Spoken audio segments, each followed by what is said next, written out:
name is Liz Goodrich. I am the Adult Program Supervisor for Deschutes Public Library, and we are really glad you stopped by to view this recording. Looking forward to what we're going to learn together tonight. I would like to introduce you to Arizona native Anna Melendez Johnson. She loves the Dia de los Muertos celebration. The annual holiday brings joy to her heart as it honors the lives of friends and family who have passed before us. Each year, she dresses in full La Catrina costume and self-created makeup and attends Dia de los Muertos celebrations across Arizona. She has won contests for her Catrina look and is taking photos with festival attendees. And if you haven't seen her picture, it's on our web calendar. It's pretty fantastic. Anna hopes her research and passion for the elements and celebration surrounding the Dia de los Muertos helps you to understand the holiday as it celebrates life, not death. So welcome, Anna.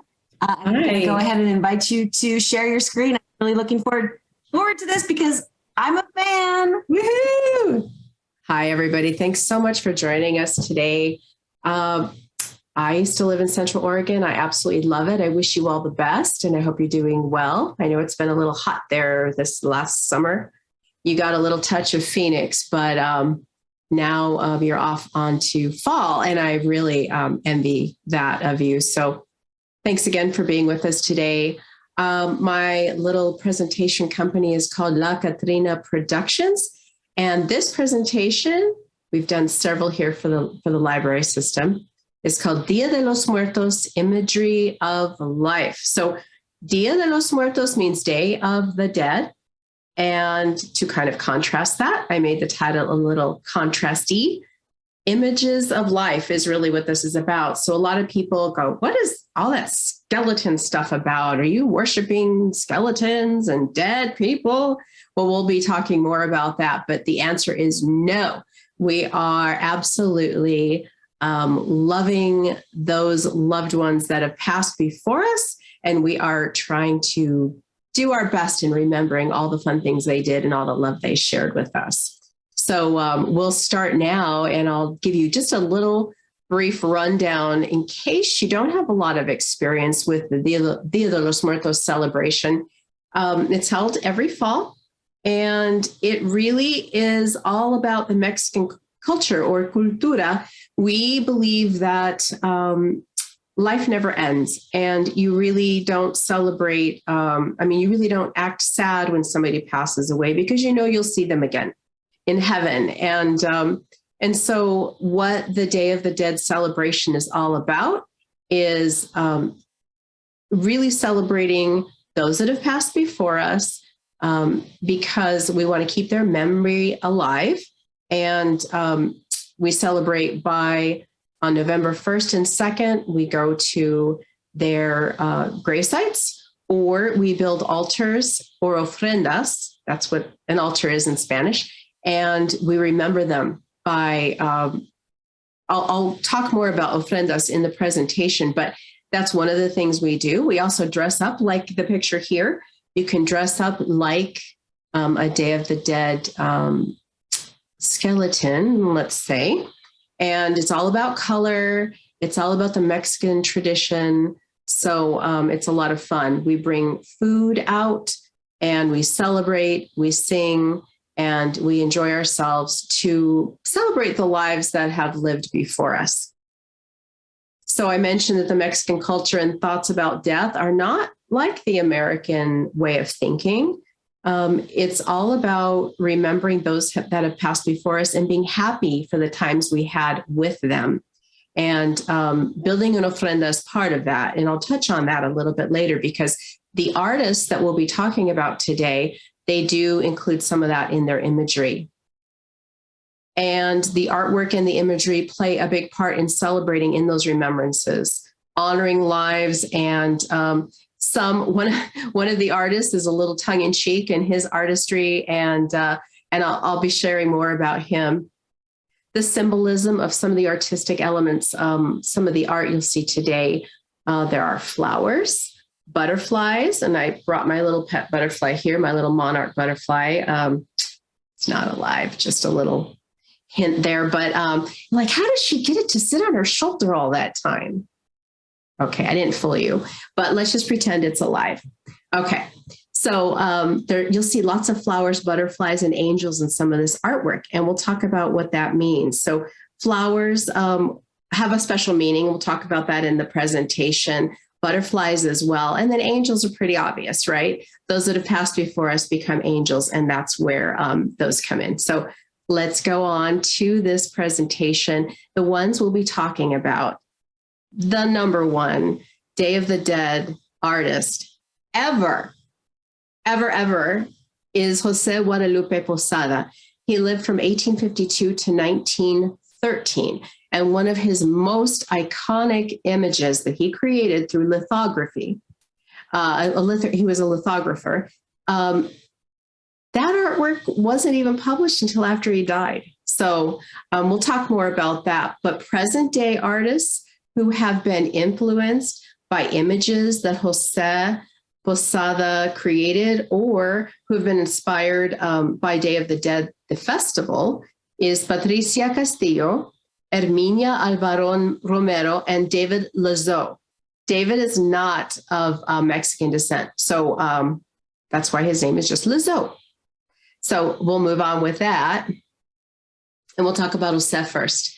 So let me move my little photo here so I can read some of this to you. So Jose Guadalupe Posada, like I mentioned, 1852 to 1913, he was known as the Printworker of the people and also the father of Mexican modern art. So he was a big deal at the time, but he was by no means famous. Okay, let's put that into perspective. But among artists and La Raza, the people that followed him, people that looked at his drawings and etchings, they followed him, they knew him, and he was a man of the people. So he was a lithographer and a printmaker, and he still to this day inspires artists across the world. He created over 20,000 satirical lithographs and on wood and metal. And he represented the common man in his images. Mostly those were Mexicanos that were in Mexico City. His etchings documented almost every aspect of life in Mexico. So this is his iconic image of La Catrina Calavera, or La Calavera Catrina, which means the skull Catrina. And you know how Spanish kind of flips words around. So this is really the skull Catrina. She is the Aztec goddess of the underworld. And this is a rough explanation of how you say her Aztec name. Bear with me. Mictlancihuatl. Okay. I need to take Aztec lessons, but that's pretty close. She's also known as La Calaca Caravancera. And I'll tell you what that means. It is not a compliment. So we'll talk a little bit about what was going on in Mexico City at the time that Jose drew or created La Catrina.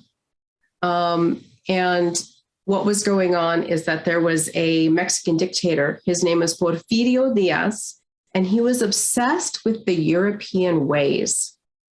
And I might be skipping a little slide here, but we'll go through this anyway, and then we'll skip that slide as we go, but it kind of fits perfectly here. So this Mexican dictator was oppressing the Mexican people, and he was also very corrupt. But he modernized Mexico, which was, you know, you could see that either way, if it was good or bad, if you were living there in Mexico City.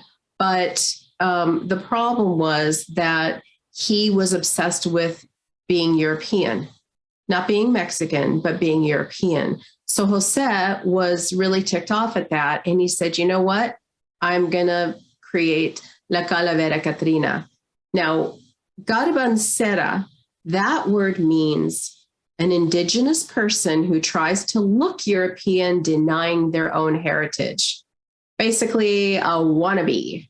Okay, so just to be a little flip with that, but she's of Mexican descent, but she doesn't want to be Mexican. She's wearing a European French hat, And she really isn't trying to be Mexican here. And that was his whole point.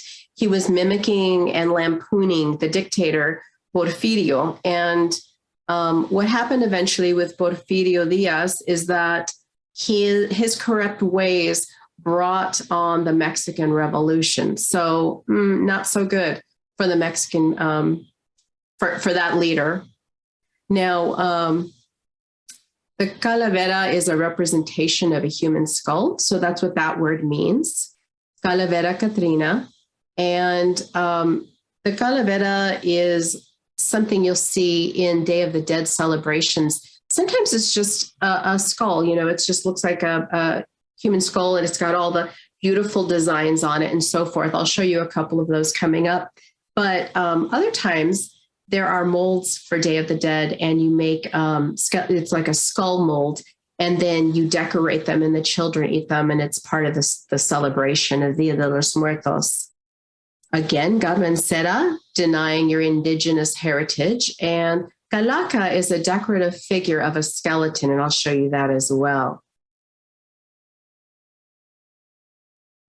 So this is the Calaca. You've probably seen these in stores. This is Catrina specifically because she's got the big French European hat, and look at her dress. It's very fancy. She's not of the people. She's trying to be somebody that she's not. And that was Jose's point to begin with. Now, these lovely things are mine. I had to take a picture of them because I could not find a photo online that I really, really love to show you. So these have been gifts from friends, and very special friends, and they're really beautiful. So when you look at things like this, if you're not familiar with Day of the Dead, you're like, this is just weird. But what they really mean is that, look, we're bringing beauty to death. We're bringing happiness to death. Death is not a sad thing. It's something to be joyous because you are celebrating the life well lived prior to somebody's death. And we really don't believe that we stop living. As long as people remember us and tell stories about us and laugh about us and tell stories that might have been funny, then that's the whole point of the celebration, Dia de los Muertos. So those are some calaveras and a calaca. So a little bit more about Posada. His impact on Mexican society and artists in the future, he really impressed the common day man, because in the late 19th century, as Mexico City grew, the population was growing, of course, and that's why the city grew. But the people needed more information, and they really wanted more news. And so he was employed by Antonio Arroyo, who was the publisher he worked for most of his life. The main one, because he did work for other publishers, but this is the one he was most loyal to and that he did the most work for. And his art expressed transitioning cultures of Mexico City, from the small town feel to the big growth, and then also the modernization that came because of that one dictator. And interestingly enough, many of the people that related to him and his artwork were illiterate. They did not read. So you'll find that most of Posada's artwork is just like the one you see here. There are no words, but they are describing the social challenges of the day. And so he had a very satirical style, and he inspired social causes, supported some, and said, hey, that's not cool about others. Like the Calavera Catrina, he said, you know what, people, be proud of your heritage. You are of Mexican descent. Be proud of your cultura, and don't try to be somebody else. Be yourself. And so that's what she was all about, as I mentioned earlier. He even helped revolutions to succeed. Now, any deadheads in the audience watching this, if you're a deadhead and you love the Grateful Dead, you will see his artwork in the past on a lot of his tickets, posters, a lot of their posters, and so on and so forth. So he is the coolest, transcending into current culture, even to this day. His biggest message is, hey, we are all the same. Someday when we pass away, whether you're rich, whether you're poor, we're all going to look like these little skeletons. And that is what his artwork is all about. Look, powerful dictators and politicians, don't think you're such hot stuff, because when it comes to the end of the day and you pass away, you're the same as anybody else. And that's where the skeletons came from in his work. He's saying, we're all equal, man. Don't be dictating, don't be oppressing the people. And that was his point. So his artwork leveled the playing field between common man, and he had huge satire towards the powerful. He thought everyone dies the same, rich or poor. So he was incredibly impactful, and his artwork was very, very powerful. He often made little skeletons of Don Juan and Don Quixote, and they're in certain situations, and they expressed, because those were big characters in the day, and they expressed social challenges in his artistry. He uses satirical skeletons, calaveras. I mentioned the iconic Catrina, in situations of everyday life, war, debauchery, and so forth. He was a man of many talents. His lithography was on wood and metal. He included his artwork in magazines, children's books, political posters, game boards, Grateful Dead, concert tickets. But of course, that was way after he had passed away.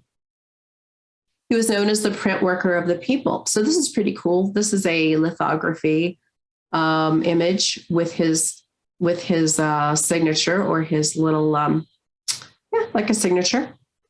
Now, the challenges of success. So the people loved him because he spoke for them in his artistry. But he ticked off a lot of political people because he was speaking the truth, and he gave voice to the common man. And what's sad about that is that one of his political enemies burned down a building that had all of his plates and all of his artwork in it. Since they were made of wood and metal, it was really easy to destroy those things. So if you catch one of his tours, there are some tours going around in museums and such. They'll print out, they have prints of his work, but you'll see maybe just 2 plates, 5 plates. That's all that's left. A very small amount of lithography printing plates that are left of his collection because they were burned in that fire a long time ago. He outlived those who he featured in his lithography images. So that was kind of, I don't know, it's not good or bad, but it is kind of strange that the people that he lampooned or that he criticized, he usually outlived those people. He even lived to see the Mexican Revolution. So it's very likely that his artwork helped to make the people more powerful to rise up. He was a life well lived. So like I mentioned earlier, he had over 200,000 prints created in his lifetime. He was wildly respected by current and future artists. So those folks, they really respected what he did for the people and how he was a game changer. He really was, to give them a voice. And so to this day, you will find out, like Frida Kahlo was incredibly inspired by his work. So and her husband as well. So the family of his primary publisher that I had mentioned, to this day, continues to honor and preserve his legacy 4 generations later or more. And they make sure that not only the publishing house, but his artwork and his legacy are preserved. Interestingly, in 1925, through the publication of a film and articles in magazines and mentions in books, there was the resurrection of Posada. He became popular again.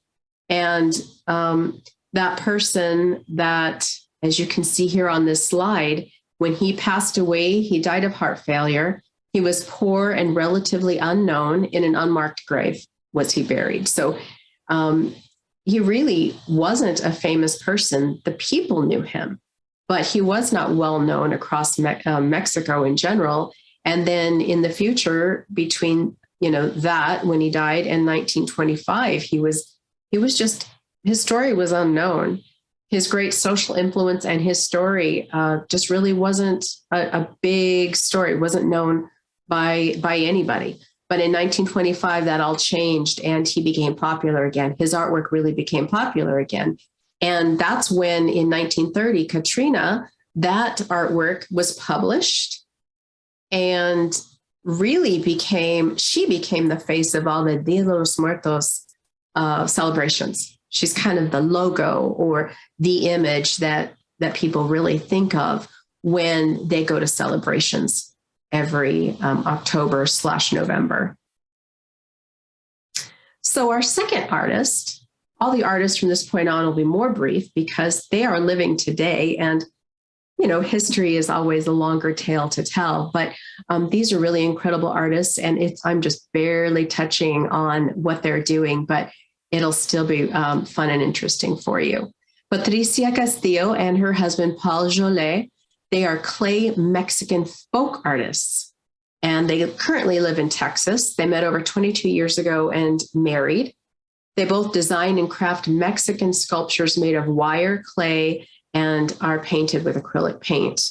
Now, Patty's family mentored Paul. She's from Mexico, and her family's in Mexico. And when they got together, they went to Mexico, and the family taught him how to paint. Her father taught him how to paint, and she sculpts. And most of their artwork is in the image of flowers, colors, butterflies, and angels and hearts. And we'll see some of that. So this is one of their trees of life. And I've cut the top off just a little bit. But they're beautiful works of art, and they can be custom made per family. They do commission orders specifically for that. But the trees of life can be made for one person to represent one person's life, or a family tree. They make candle holders, incense holders, clay calaveras, folk dance sculptures, and so on. And Patty teaches clay art classes in their state. So I believe, to this day, I know there's less and less Zoom broadcasts, but perhaps she does those via Zoom, or I would think something hands-on like this would mostly be in person. But wouldn't that be neat to take a class from her? So you can see the intricate details here of this piece specifically. Perhaps this piece was created specifically to honor the person that has wings in the middle of this piece. And you can also see to the right or the left on these loops, there are smaller angels. So they could represent ancestors that have lived before this person. But most recently, this person in the middle is most likely the one that passed away. And that's why they're larger. But I don't want to put words in Patricia's mouth. So that's just kind of an interpretation of what you might see here. Here's some other pieces. Some are smaller. Here's a calavera, which is just gorgeous with all the monarch. Oh, the monarch butterfly right there is just so gorgeous. And this is a black and white piece, which is really neat. So it's a little bit like a calaca. It is a calaca because it's a figurine. It's something you can decorate with. Whereas on the right here, this is a calavera. And the butterflies, this is something we'll talk about more, but the butterflies signify spirits of those loved ones that have passed. And butterflies are a big deal in Dia de los Muertos celebrations because what we're doing during that celebration is we're asking the spirits that have, or the souls, that have left to visit us for a couple of days. We're going to have a big party for you. We're going to have flowers. We're going to go to your gravesite. We're going to tell stories about you and play your favorite music. And look, I'm going to make an ofrenda in my home that is just a little wink, that says, hey, I remember you used to love Pepsi or whatever it is. And what people will do is they'll actually have a photo of that loved one, And then right next to it, they'll have like a little item. Maybe it's a ring that my grandma gave me, and I'll put that ring. Actually, I do have a ring that my grandma gave me. And I'll put that right by her photo saying, Mommy, remember you gave me this ring? I remember that you did that. And this is our way of connecting and saying, I will never forget you. I will never forget how much you loved me and you gave me my beginning. So that's what Dia de los Muertos is about, and the ofrendas and so forth. So for this couple, they sell their artwork online and at fairs in Texas and New Mexico and California. So that might be something, if you travel a lot or you have a home in more than one place, you could look for their artwork. And a lot of folks hire them, and they're really busy during the fall for Dia de los Muertos because they like to put their artwork in their ofrendas. And like I mentioned, Patty teaches online clay art sculpture classes. So I believe when I received this information, though, that might have been more during the pandemic, but who knows, she may still be doing online and in-person classes. So here's some of their pieces. Again, here's a different one with all the monarch butterflies and other butterflies. So typically, this is an expression of the love of life and a joyous life and afterlife as well. And then the butterflies that are souls coming to this person. So this calavera, it's basically just, decorating the calavera. There are I just noticed that there's little caterpillars on this one and smaller ones here. They almost look like bumblebees. But anyway, I just see new things every time I look at these pictures. It's a lot of fun.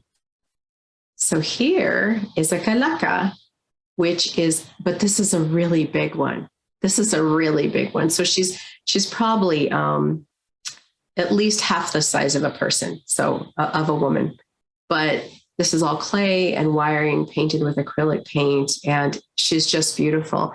You can see that she's got butterflies and flowers, and up here there are birds flying around her head. So it's just gorgeous. And this is what Patricia said. Old methods of ancestors are rediscovered. Tradition and culture is key, a very important component of folk art. Yes. So our next artist, her name is Herminia Alvarón Romero, and she's a master of Mexican paper art, and she's an altarista, and I'll tell you what that means in a minute here. So she is the recipient of the National Endowment for the Arts Fellowship, which is really pretty awesome. It's very hard to come by. She was born in Mexico and she lives in California. At the time of the information that I received to research this, she's 86 years old. Her work adorns altars each year during Dia de los Muertos, and she also exhibits her work across the country. And I would expect that would be in museums, because a lot of museums here in Phoenix specifically, I've been to one that has a lot of Day of the Dead art during this time of year.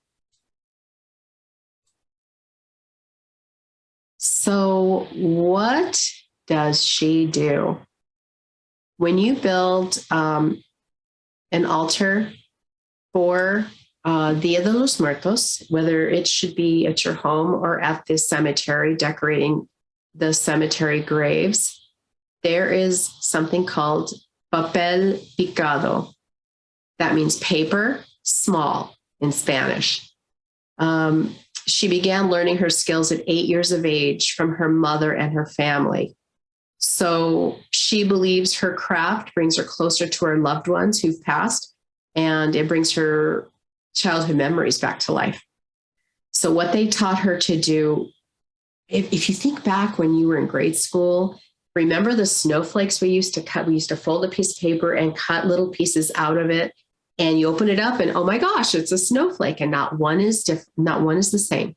Every single thing is, every single one of them was unique and different, because we just think that way. We all think differently. But if you look at some of these very intricate, and this is a pretty small file, but this photo is, that is what papel picado means. And you may have seen at Mexican restaurants the banners that are hung up with squares of very light tissue paper that's been cut in these little pieces. That's papel picado, and it's used to decorate during Day of the Dead. And people also put those up at the grave sites during Day of the Dead. So it's really beautiful. And I'll tell you the meaning of that a little bit later. So I think I've jumped ahead just a bit, but again, the art of making paper creations for use during special events. So people also create papel picado for birthdays and this and that. But the biggest thing every year for Mexican families is to create them for Day of the Dead, Dia de los Muertos. So the art is cutting detailed designs in tissue paper to create flowers, banners, and tiles. This art is especially used to decorate Dia de los Muertos ofrendas, altars, or grave sites. And I have an extra F in my ofrenda. Oh. So she's also a master altarista.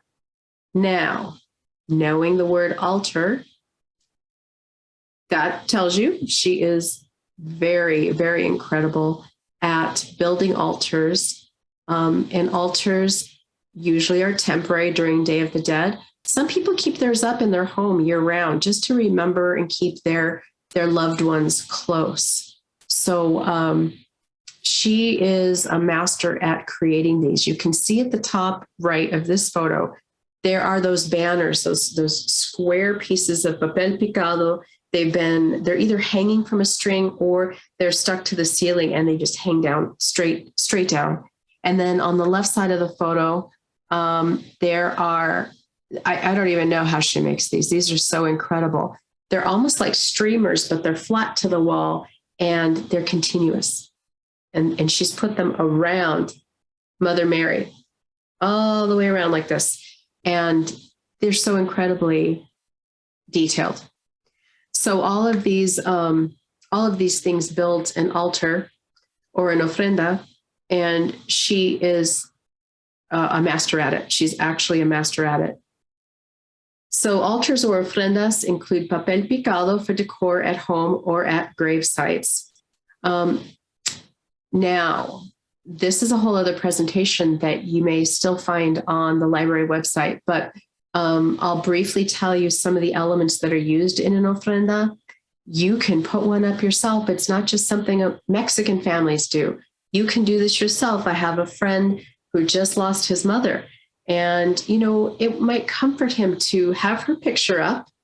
And let's say she loved a certain kind of flower. Well, he can put that flower right next to her photo. That's like a little mini version of an altar or an ofrenda. So an ofrenda is when you offer something to them. Well, for that photo, the offering is the flower. And all it's saying is, it's nothing weird. He's just saying, Mom, I miss you. I remember that you loved marigolds. Or maybe there's a little, I don't have anything here, but let's say there's like a little dog, like a little, what do you call those things? Just like a little tchotchke. For me, for an example, I absolutely love dogs. So let's say if I should pass, I know that you could put 1 billion dogs next to my photo because that's still not enough. So that's just a little wink to that person saying, I will never forget you. I remember that you love these flowers or that you love dogs or whatever it should be. So what an ofrenda usually has are different stages of life or levels of life. So the first level is the underworld. This next level is the earth. And then the level above that is the sky.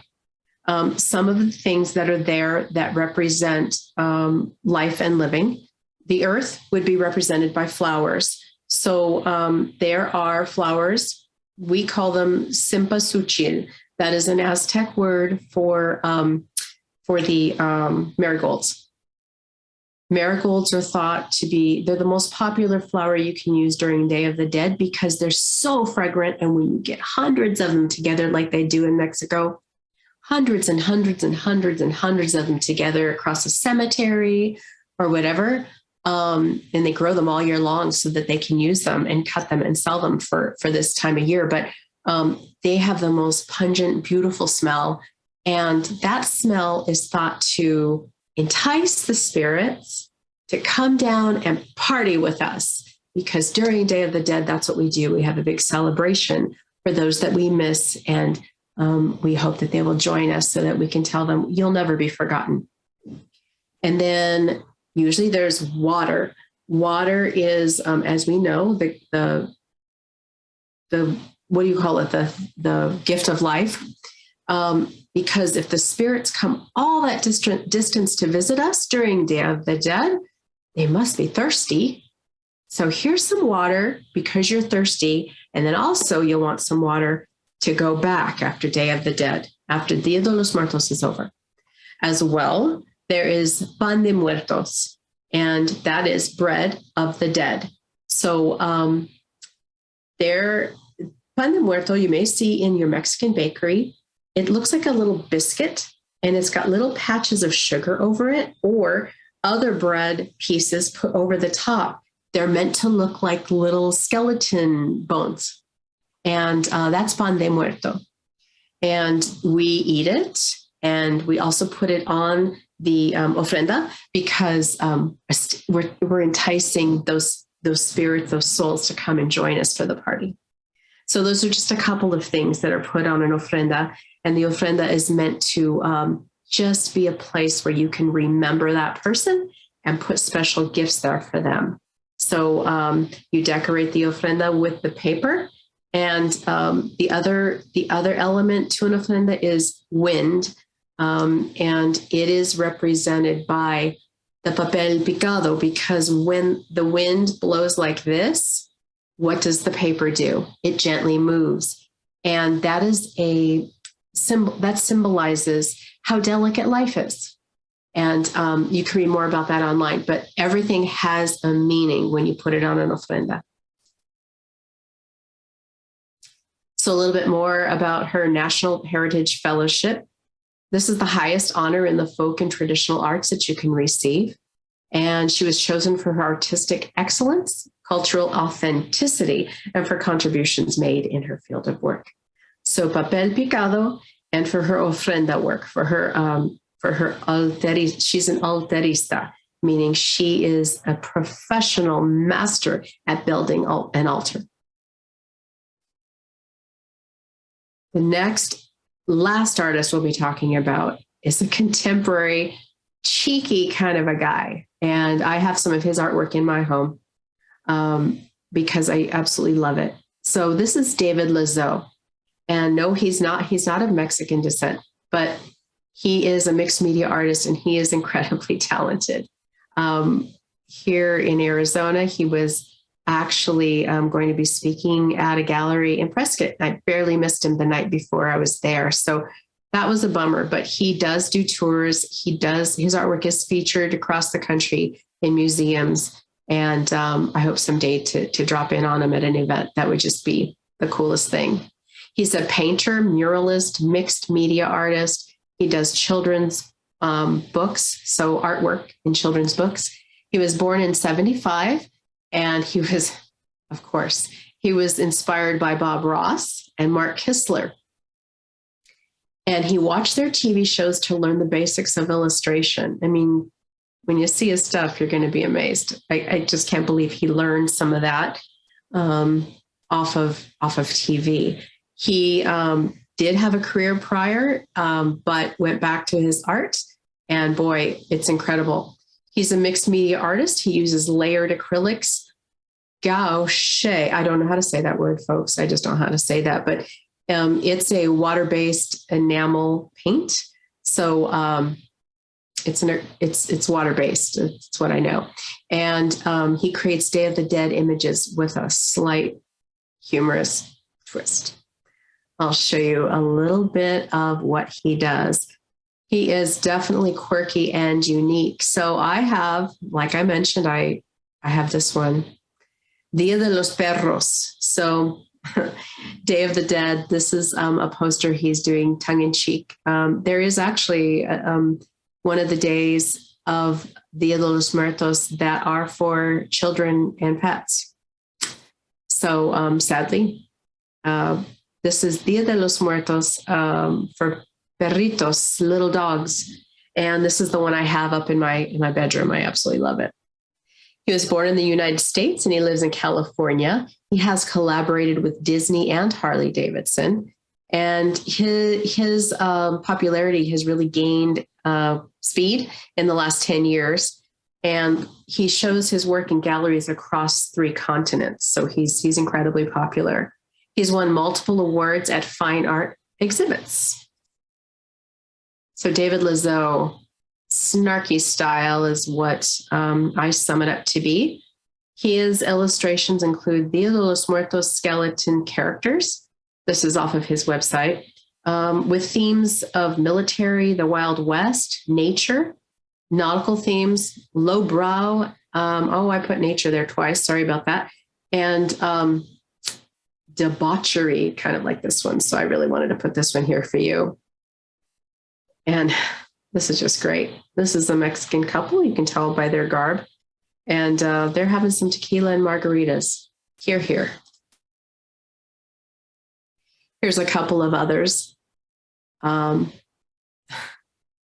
you might really like. So these fair maidens are in the forest. Again, we've got the butterflies, the flowers, and music.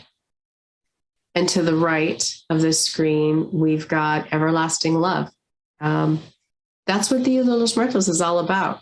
You'll never stop loving those that have passed before you. You'll never stop their memory. You will always remember them. And for that reason, they will live on forever.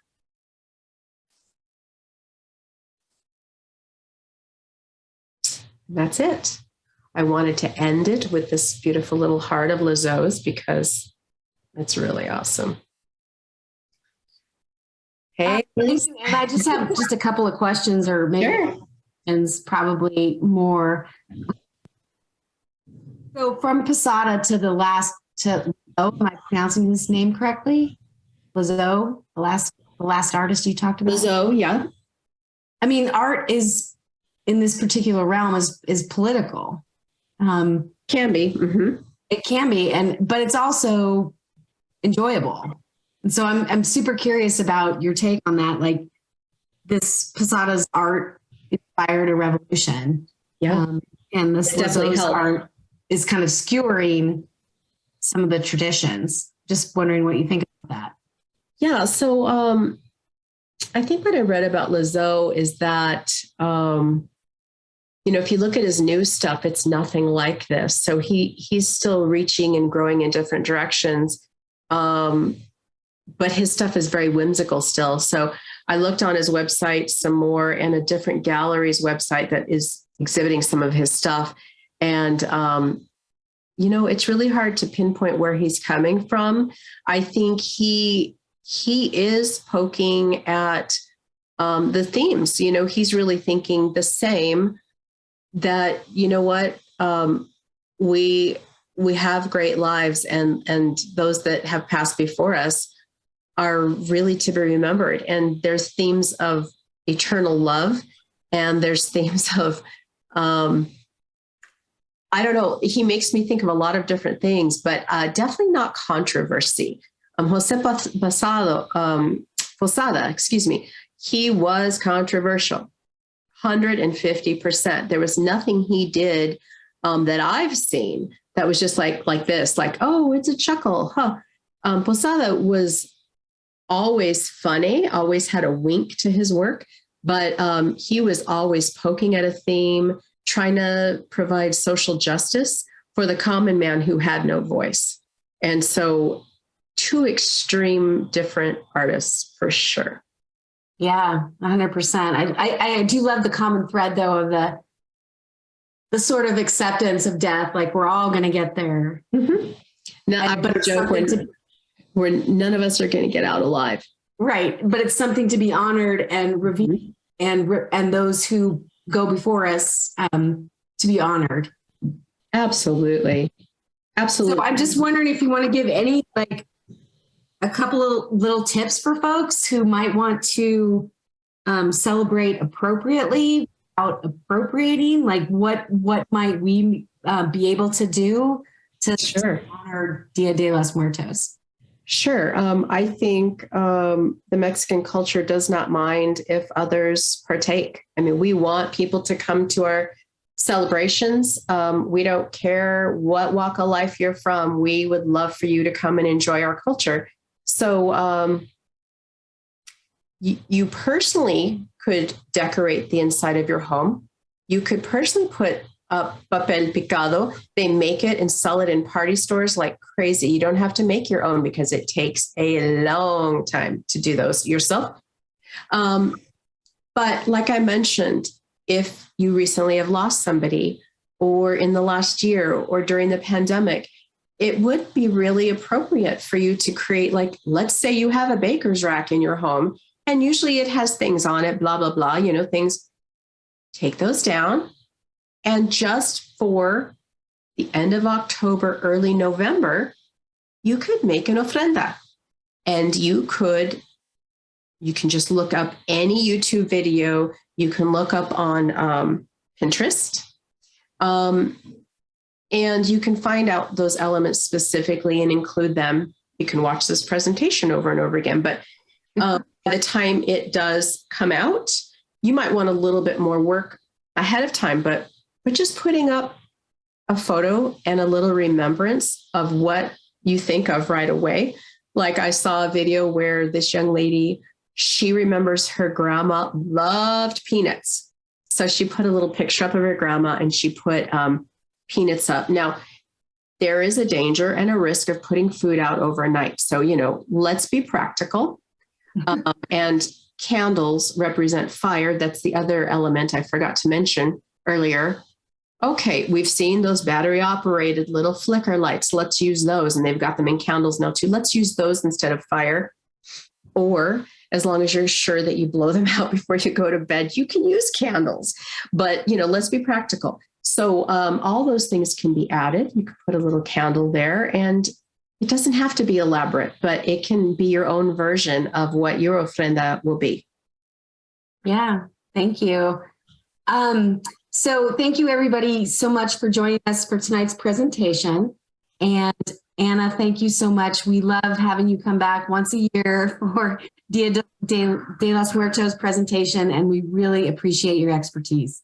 Oh, thanks for having me. You guys have a great holiday season coming up too. Yeah, thank you.